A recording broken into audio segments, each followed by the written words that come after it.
आज मैं आपको एक ऐसी कहानी सुनाने जा रहा हूँ जो कि एक मर्डर मिस्ट्री, हाँ, जिसका नाम है रानी का खामोश राज।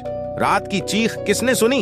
राजस्थान की धरती पर चंद्रमा की चादर ओढ़े सोई हुई थी। हवा में सन्नाटा पसरा था, जिसे तोड़ती सिर्फ हवेली की दीवारों से टकराकर लौटने वाली आवाज थी।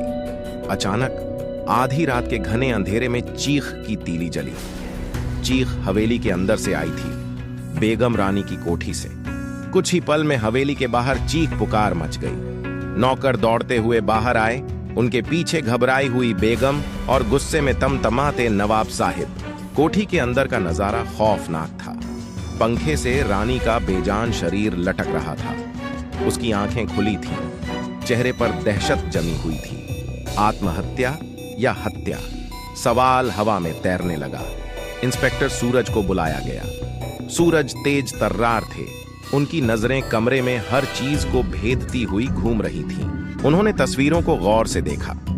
एक तस्वीर में रानी खुश थीं, नवाब के साथ हंस रही थीं। दूसरी तस्वीर में नौकर, उनकी आंखों में डर था। तीसरी तस्वीर में बेगम का चेहरा था, जिस पर उदासी की परतें जमी थीं। हर चेहरे पर सवाल, हर किसी के पास राज। रात गुजरती गई, शक बढ़ते गए।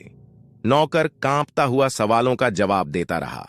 बेगम आंसू बहाती रही और नवाब गुस्से में तूफान बनते रहे। सूरज को यकीन था कि ये आत्महत्या नहीं हो सकती।